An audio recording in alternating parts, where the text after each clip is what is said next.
اقترب للناس حسابهم وهم فی غفلۃ معرضون، لوگوں کے لیے حساب کا وقت نہایت ہی قریب آ گیا ہے، جبکہ یہ غفلت میں پڑے ہوئے ہیں، منہ پھیرے ہوئے ہیں سارے لوگ۔ بلکہ اللہ کے نبی صلی اللہ علیہ وسلم اپنے زمانے اقدس میں یوں ارشاد فرمایا کرتے کہ میں اور قیامت اس طرح سے ہیں، یعنی اتنا قریب ہیں جیسے انگلیاں۔ 1400 سال پہلے کے عرصے کو حضور نے قریب فرمایا، تو اب تو ہم بالکل ہی قریب آئے ہیں اس طور پر کہ قیامت ہمارے سر پر ہے۔ ساری نشانیاں ظاہر ہو چکی ہیں، محض چند بڑی نشانیوں کو آنا باقی ہے، جس کے بعد قیامت قائم ہو جائے گی۔ ہمارے بزرگوں نے آج جو موجود ہیں انہوں نے بھی جو پیشین گوئیاں کی، اے لوگو تم بہت زیادہ پھیلنے کی کوشش نہ کرو، اس لیے کہ سب سے بڑے فتنے، سب سے بڑی علامات قیامت کی جو آنی ہیں وہ بالکل قریب ہیں تمہاری زندگیوں سے۔ دجال کا ظہور، یاجوج ماجوج کا نکلنا بہت ہی قریب ہے۔ اللہ تعالیٰ قرآن میں آج کی اس پارے میں ہم نے یہ بھی پڑھا، حتیٰ اذا فتحت یاجوج و ماجوج، یاجوج ماجوج کو کھول دیا جائے گا۔ یہ کوئی دو آدمی نہیں ہے، ایک بہت بڑی فوج ہے، بہت بڑی فوج، اتنی کہ انسانوں سے بھی زیادہ ہیں، اور یہ جب دنیا میں داخل ہو جائیں گے ان کو اللہ تعالیٰ نے جزیروں پر قید کیا ہے۔ سد سکندری قرآن پاک میں اس کا بھی ذکر آیا ہے، کل 16ویں پارے میں ہم نے پڑھا تھا۔ حضرت ذوالقرنین ایک بزرگ ہیں جن کا تذکرہ آیا ہے، سکندر ذوالقرنین، اللہ نے ان کو پوری دنیا کی بادشاہت عطا فرمائی تھی، تو ان کو اللہ تعالیٰ نے حکم دیا تھا کہ یہ یاجوج ماجوج اس زمانے میں بہت فساد مچاتے تھے کہ ان کو قید کر دو کہیں پر۔ تو لوگوں نے آپ سے کہا قالوا یا ذا القرنین ان یاجوج و ماجوج مفسدون فی الارض فہل نجعل لک خرجا، یہ زمین میں اتنا فساد مچاتے ہیں تو آپ ہمارے لیے کوئی ان سے نکلنے کا راستہ بنا دیجئے۔ تو انہوں نے ایک دیوار بنائی تھی جس کا ذکر قرآن پاک میں ہے۔ حضرت ذوالقرنین نے سیسا پگھلا کر کے ایک بہت ہی مضبوط دیوار کھینچی۔ وہ دیوار کہاں ہے اللہ بہتر جانے، ہمیں قرآن نے اتنا کہا ہے کہ انہوں نے دیوار میں انہیں قید کیا۔ اور آتونی زبر الحدید حتی اذا ساوا بین الصدفین وقال انفخوا حتی اذا جعلہ نارا قال آتونی افرغ علیہ قطرا، یہ ذکر جو ہے ان کے دیوار بنانے کا ہے۔ پہلے اس سیسے کو پگھلایا گیا، آگ بنی، پھر اس کو مضبوط کیا گیا، پھر دیوار تعمیر ہوئی۔ اب وہ یاجوج ماجوج کی جو فوج ہے انہیں قید کر دیا گیا۔ حدیث پاک میں ہے وہ روزانہ دیوار کو توڑنے کی کوشش کرتے رہتے ہیں، پوری رات بھر دیوار کو چاٹتے ہیں یہاں تک کہ وہ تھوڑی باقی رہ جاتی ہے۔ تو تھوڑی باقی رہتی ہے، صبح کے وقت وہ تھک جاتے ہیں اور کہتے ہیں چلو باقی کا کل کر لیں گے، یہ کل نکل جائے گی۔ وہ جیسے ہی واپس آتے ہیں اللہ تعالیٰ اس دیوار کو جیسی تھی ویسی بنا دیتا ہے، روز کا معمول ان کا ہے۔ اور پھر فرمایا گیا کہ اخیر میں وہ یہ کہیں گے، پوری دیوار کو چاٹتے چاٹتے یا توڑتے توڑتے قریب کو پہنچ جائیں گے، تب وہ یوں کہیں گے انشاءاللہ کل تو ختم ہو ہی جائے گی، اللہ نے چاہا تو وہ جس دن وہ کہیں گے تو پھر وہ دیوار ٹوٹ جائے گی، انشاءاللہ کا استعمال کریں گے۔ اس کے بعد دیوار جب ٹوٹے گی تو وہ پوری فوج داخل ہوگی پوری دنیا میں، اور وہ اتنا فساد مچائیں گے کہ ہر چیز کو کھائیں گے، ہر چیز کو، یعنی ان کے لیے کوئی کھانے کی چیزیں مخصوص نہیں، پوری کھیتیاں چر جائیں گے، پورے مویشی جانور چبا جائیں گے، استعمال کرنے والی چیزیں کھا جائیں گے، لکڑیاں کھا جائیں گے، کوئی چیز باقی نہیں چھوڑیں گے، سب چیزیں کھائیں گے۔ وہ ایک بہت بڑا فتنہ ہوگا قیامت سے پہلے، پھر اللہ تبارک و تعالیٰ انہیں ہلاک فرمائے گا۔ دجال کا ظاہر ہونا بہت ہی قریب ہے۔ دجال، کانا دجال جس کو کہتے ہیں، اس کی ایک آنکھ ہوگی، اس کی پیشانی پر کاف رے لکھا ہوگا، وہ صرف اہل ایمان دیکھیں گے، جن کے اندر ایمان ہے انہیں نظر آ جائے گا اس کی پیشانی پر کیا لکھا ہے، کافر لکھا ہوا ہے، اور جو منافق ہیں وہ اسے نہیں پہچان پائیں گے۔ وہ بڑی طاقتیں لے کر کے آئے گا اور لوگوں کو بہت بڑی آزمائش میں ڈالا جائے گا، اس طور پر کہ وہ لوگوں کو دکھائے گا پانی برسا کر کے، زمین سے سبزے اگا کر کے، جو مانگو وہ اسی وقت حاضر کر کے دکھا دے گا۔ سونا چاہیے وہ حاضر ہے، چاندی چاہیے وہ حاضر ہے۔ تو لوگوں سے وہ کہے گا کہ میں تمہارا خدا ہوں جس کی تم عبادت کرتے تھے، میں اتر پڑا ہوں۔ تو جو اسے مان لے گا تو وہ کافر و مرتد ہو جائے گا، اور جو نہیں مانے گا اسے وہ سخت سزائیں دے گا، یہاں تک کہ تیل کو گرمائے گا اور مومنوں کو اس میں ڈالے گا کھولتے ہوئے تیل میں، یا پھر کوئی مومن اس کو نہ مانے تو اس کی دونوں ٹانگ پکڑ کر چیر دے گا، ہلاک کرے گا۔ اس طرح سے سخت اذیتیں دے گا ایمان والوں کو، لیکن اللہ جس کے ایمان کی حفاظت کرے وہ دجال کے فتنوں سے محفوظ رہے گا۔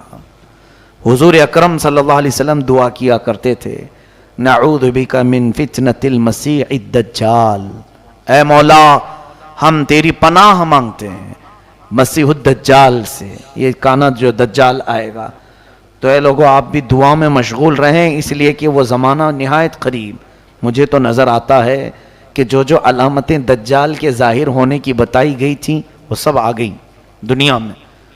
جھوٹ کو سچ کر کے دکھانا عام ہو جائے گا، ہر جھوٹی چیز۔ یہ دجال کی ذریت، یہ پوری میڈیا جو آج دنیا میں ہے، یہ دجال کے آنے کی راہ ہموار کر رہے ہیں۔ اور دجال کیا ہوگا؟ یہودی اس کو مسیحا سمجھتے ہیں، یہودی اس کو اپنا مسیحا مانتے ہیں کہ وہ ہم سب کو پوری دنیا میں عزت دینے والا آئے گا۔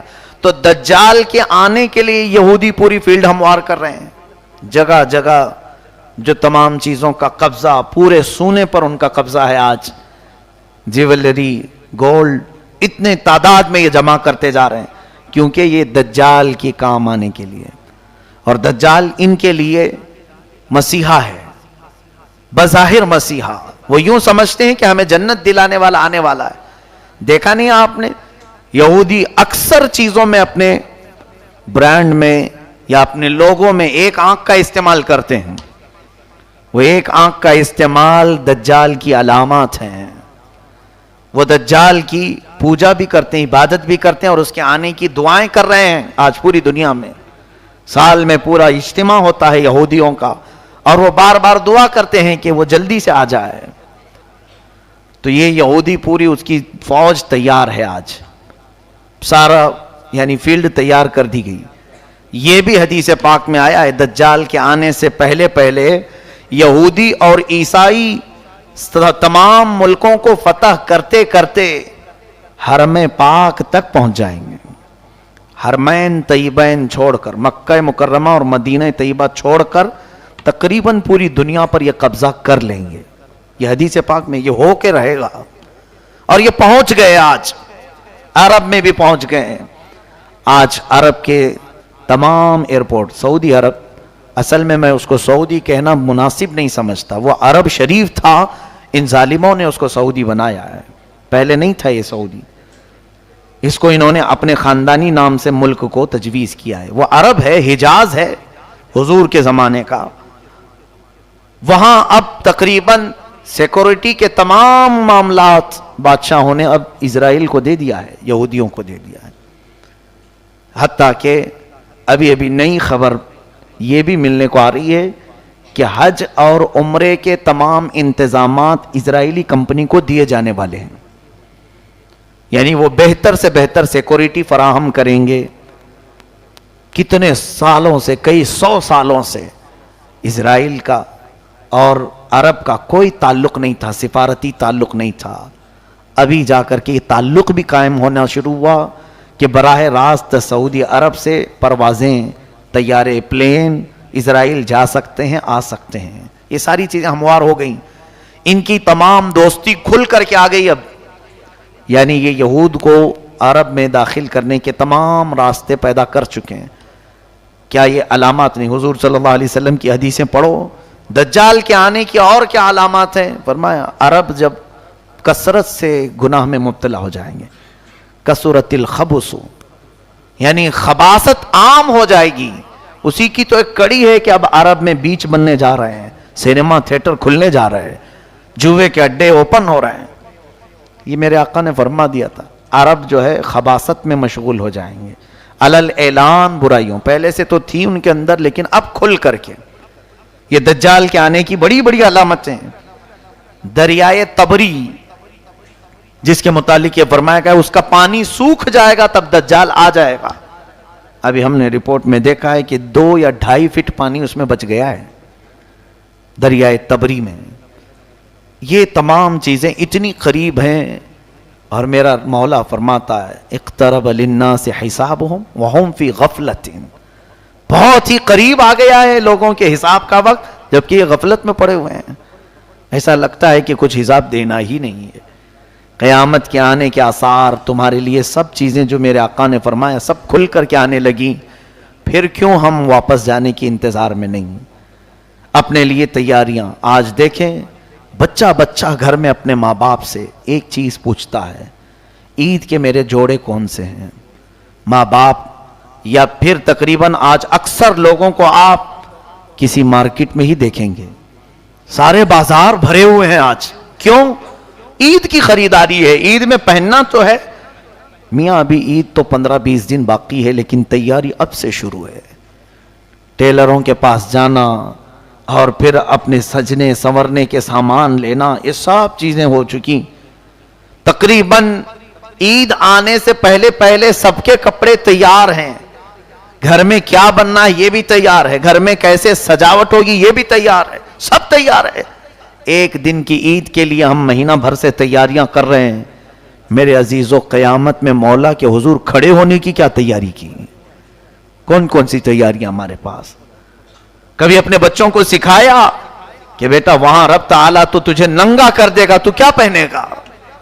قرآن پڑھا، اپنے لیے کچھ رکھا؟ کہیں تمہاری کوئی چوپڑی میں چھوٹی سی نوٹ بک میں لکھا ہوا ہے کہ میں نے اپنی زندگی میں اتنے ختم قرآن کیے ہیں، اتنی تسبیحات پڑھے ہیں، اتنے ذکر کیے ہیں؟ یا پھر کوئی تو چیزیں ایسی لکھ کر کے رکھو کہ رب تبارک و تعالیٰ کے حضور اگر پوچھا جائے تو یہ پیش کر دوں گا. ہم تو اندھا دھند جی رہے ہیں، ہم کو تو کوئی خبر ہی نہیں. باقی سب ہم جوڑے گنتے ہیں، ہر چیز کی تمام ہم کو حساب کتاب سب معلوم ہے. کس دن کیا بنے گا، کس دن کیا سجایا جائے گا، کس دن کیا پہنا جائے گا. میرے عزیزو یہ غفلت کی زندگی ہمارے لیے بہت ہی خطرناک ہے. مسلمان کی زندگی ایسی نہیں ہونی چاہیے. کفار و مشرکین اگر ایسے جیتے ہیں تو ان کے لیے تو اللہ نے جہنم تیار کیا ہے. اللہ فرماتا اعدت للکافرین، میں نے جہنم کو کافروں کے لیے تیار کیا ہے. تم کیوں اس کی تیاری کر رہے ہو؟ فاتقوا النار التي وقودها الناس والحجارة اعدت للکافرین، اس جہنم کی آگ سے ڈرو جس کا ایندھن میں نے انسانوں کو اور پتھروں کو بنایا. لیکن وہ جہنم کس کے لیے ہے؟ اے لوگو، کافروں کے لیے. تم خوش نصیب ہو، اللہ نے تمہارے لیے کہیں پر بھی قرآن میں ایک جگہ بھی نہیں فرمایا کہ جہنم ہے، بلکہ سب جگہ تمہارے لیے فرمایا ان الذین آمنوا وعملوا الصالحات کانت لہم جنات الفردوس نزلا. جو ایمان لائے ہیں، عمل صالح کیے ہیں، اے لوگوں، ان کی مہمان نوازی کے لیے تو میں نے جنت الفردوس بنایا ہے. ایک جگہ نہیں، ہر پارے میں تمہیں ملے گا جنات تجری من تحتها الانہار خالدین فیہا. ایسی تمہارے لیے جنتیں میں نے بنائی ہیں، باغیچے ہیں جس میں نہریں بہ رہی ہیں، جو جائے گا اس میں ہمیشہ رہے گا. لیکن بندہ ہے کہ وہ مولا کی سجائی ہوئی جنت کو لینے کی تیاری کرنا نہیں چاہتا. کافروں کے کام اچھے لگتے ہیں، یہود و نصارہ کے عمل پسند ہیں. ہماری پوری قوم کو ان کی ایکٹیویٹیز میں دلچسپی ہے، ان کے کیریکٹر کو دل سے لگانے کو پسند کرتے ہیں.